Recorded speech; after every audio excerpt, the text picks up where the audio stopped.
Hello বন্ধুরা, কেমন আছো? আশা করছি সবাই ভালো আছো। তো দেখো, আজকে বানিয়েছি কুলের আচার। কি লোভনীয় হয়েছে বলো, খেতে ভীষণ ভালো লাগে, জিভে জল চলে এসছে। তো খেয়ে দেখি কেমন হয়েছে। তেল আর জল ছাড়া আমি আচারটা বানিয়ে নিয়েছি, এর মধ্যে কোনো তেল আর জল দিইনি। তো তোমাদের সঙ্গে শেয়ার করলাম, তোমাদের কেমন লাগলো। খেতে অসম্ভব সুন্দর লাগে। দেখো, জিভে জল এসে যাচ্ছে। আমার তো ভীষণ ভালো লাগে এটা। একটু ডাল ভাতের সঙ্গে, তারপরে এমনি বিকেলে খালি মুখে বসে বসে খেতে ভীষণ ভালো লাগে। এখন বড়দিন হবে, একটু আচার নিয়ে বসলে ভীষণ ভালো লাগে, সময় কেটে যায়। তো বানিয়ে নিলাম, তোমরা চলে এসো, একসঙ্গে সবাই মিলে খাবো। হ্যালো বন্ধুরা, তোমরা কেমন আছো? আশা করছি সবাই ভালো আছো। তো কুলের আচার হবে না, এটা তো হয় না বলো। কুলের আচার না করলে ভালো লাগে না। ভাবলাম করব না, কিন্তু না করলেও ভালো লাগছে না, তো অল্প করে করব।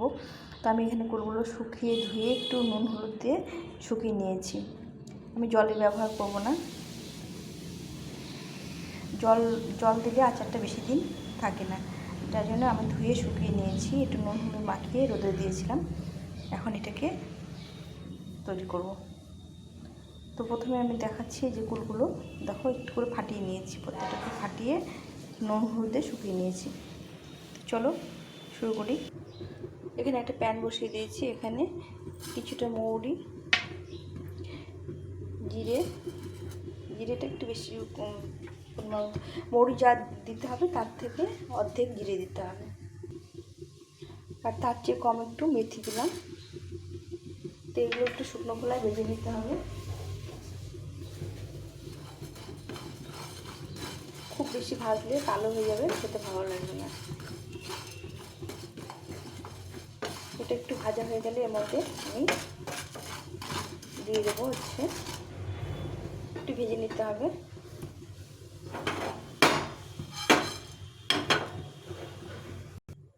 দেখো, এটা অনেকটা ভাজা হয়ে গেছে, লাল লাল হয়ে গেছে। এখন আমি দিয়ে দেবো কিছুটা পরিমাণ সর্ষেটা আগে দিলে বেশি ভাজা হয়ে যায়, পুড়িয়ে গেলে তেতো লাগে, খেতে ভালো লাগে না, যার জন্য সর্ষেটা একটু পরে দিয়ে দিলাম। দেখো, সব একটু লাল লাল ভাজা হয়ে গেছে।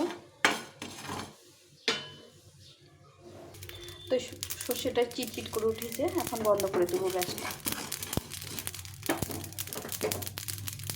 এটা ভাজা হয়ে গেছে, এটা নামিয়ে নেবো।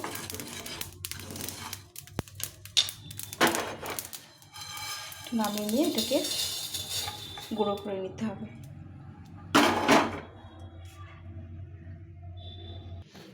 তো এটাকে ভালো করে পাটায় বেটে নিলাম।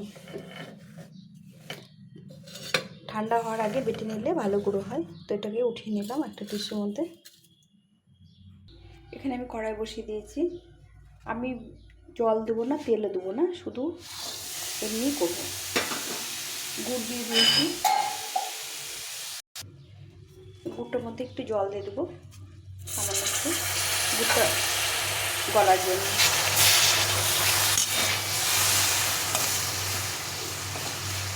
ফুল অনুযায়ী, মানে ফুল যতটা হবে সেই অনুযায়ী গুড়টা নিতে হবে। তো আমার এখানে 1 প্লেট কুল আছে, এখানে আমি মোটামুটি হাফ কেজি গুড় নিয়েছি। এখন আমি কুলটা দিয়ে দেব। একটু জল দিয়েছি, এটার মধ্যে ভালো করে কুলটাকে সেদ্ধ করে নিতে হবে। এক্সট্রা করে জল দেবো না, এই গুড় দিয়েই সেদ্ধ হবে, তাহলে মিষ্টিটা ভালো হবে, খেতেও ভালো লাগবে। গুড়ের মধ্যে সিদ্ধ হয়ে গেছে অনেকটা। দেখো, এখন আমি দিয়ে দেবো লবণ। একটু টক আছে কুলটা, একটু লবণটা একটু বেশি দিতে হবে। আর এখন দিয়ে দেবো হলুদ গুঁড়ো, দিয়ে আবার ভালো করে নেড়ে দিতে হবে। কি সুন্দর ফুলে ফুলে কি সুন্দর হয়ে গেছে, দেখো, দেখে লোভ লাগছে। এটাকে আবার ভালো করে নেড়ে একটু ফুটিয়ে নিতে হবে। লবণ দেওয়া হলো, একটু গুড়টা বেশি করে দিলে খেতে খুব ভালো লাগে, একটু মিষ্টি মিষ্টি হয়। টক তো থাকেই, সুন্দর হয়েছে, একদম ফুলগুলো টপাটপা হয়ে গেছে। এখন আমি দিয়ে দেবো এই যে ভাজা যে মশলাটা করেছিলাম, এটা পুরোটা দিয়ে দেবো। মশলাটা একটু বেশি করে দিলে খেতে ভালো লাগবে, যার জন্য একটু মেথিটা সর্ষেটা কম দিয়েছি। মেথি আর সর্ষেতে একটু তিতে ভাত হয়, কিন্তু ওইটাকে একটু পরিমাণে কম দিতে হবে, তাহলে ওই তিতকুটে ভাবটা থাকবে না। তো এটা হয়ে এসছে।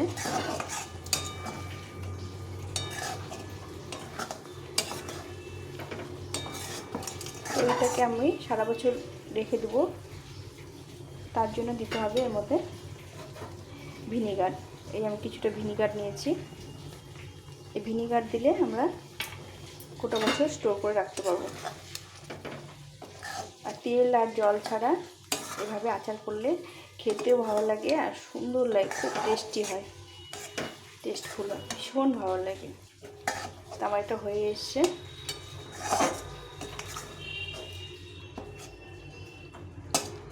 তো কার কার জিভে জল আসছে চলে এসো আমার বাড়িতে, এসে ফুলের আচার খেয়ে যাও, নিমন্ত্রণ থাকলো সবার।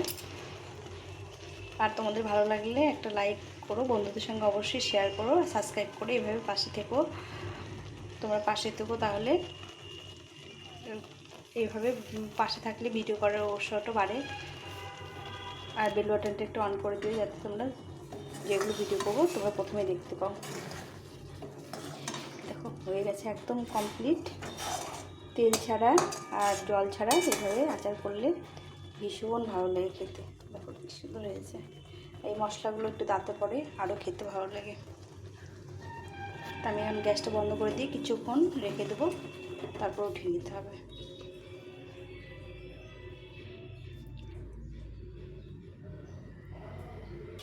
তো বন্ধুরা, এই যে আমার হয়ে গেছে ফুলের আচার, দেখো কি দারুণ হয়েছে।